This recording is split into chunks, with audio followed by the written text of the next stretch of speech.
समय की बात है। गौतम बुद्ध अपने शिष्यों के साथ नगर भ्रमण कर रहे थे। भ्रमण करते समय सभी एक स्थान पर विश्राम के लिए बैठ गए।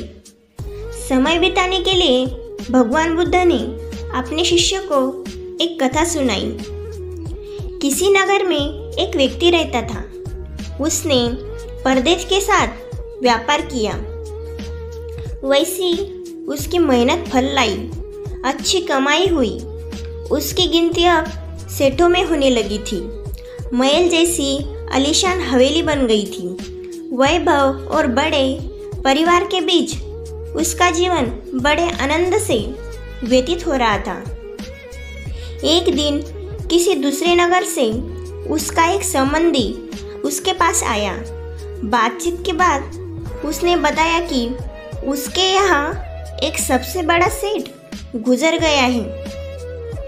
बेचारे की लाखों की धन संपत्ति पड़ी रह गई।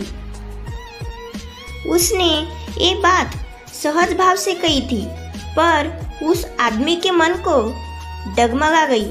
हाँ, उस सेठ की तरह ही एक दिन मैं भी मर जाऊंगा।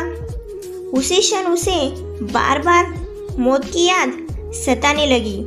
हाय, मौत आएगी, उसे भी ले जाएगी और सब कुछ यही छूट जाएगा। मारे चिंता के उसकी देह अब सूखने लगी थी। देखने वाले देखते कि उसे किसी चीज की कमी नहीं है। उस पर उसके भीतर का दुख ऐसा था कि वो किसी को बता भी नहीं सकता था। धीरे धीरे वह बिस्तर पर पड़ गया। बहुत इलाज कराया, लेकिन उसका रोग कम होने की बजाय बढ़ता ही गया। एक दिन एक साधु उसके घर आया। उस आदमी ने बेबसी से उसके पैर पकड़ लिए और रो रो कर अपनी व्यथा उस साधु से बताई। सुनकर साधु हंस पड़ा और बोला, तुम्हारे रोग का इलाज तो बहुत ही सरल है। उस आदमी के मानो खोए हुए प्राण ही लौट आए। अधीर होकर उसने पूछा, स्वामी जी, वह इलाज क्या है? साधु ने कहा, देखो, मौत का विचार जब मन में आए जोर से कहो, जब तक मौत नहीं आएगी मैं जीऊंगा। इस नुस्खे को तू 7 दिन तक लगातार आजमाओ।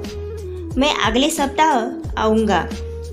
7 दिन के बाद साधु महाराज आए तो देखते क्या है, वह आदमी बीमारी से चंगुल से बाहर आ गया है और आनंद के गीत गा रहा है। साधु को देखकर वो दौड़ा और उसके चरणों में गिरकर बोला, महाराज, आपने तो मुझे बचा लिया। आपकी दवा ने मुझ पर ऐसा जादू किया कि उसका कोई तोल ही नहीं है। मैंने समझ लिया है कि जिस दिन मौत आएगी मैं उसी दिन मरूंगा, उससे पहले नहीं। साधु ने कहा, वत्स, मौत का डर सबसे बड़ा डर है।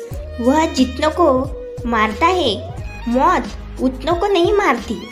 ये बात सुनकर वह व्यक्ति खुशी से नाच रहा था और स्वामी का धन्यवाद भी कर रहा था। अब उसे समझ में आ गया था कि मौत से डरना नहीं है। जिस दिन मौत आएगी उस दिन सभी को इस दुनिया को छोड़कर जाना ही पड़ता है। कैसे लगी आपको ये कथा? कमेंट करके ज़रूर बताइएगा और अच्छी लगी तो चैनल को सब्सक्राइब भी कर देना। ऐसे ही नई नई वीडियो आपको रोज़ाना देखने को मिलेगी। धन्यवाद।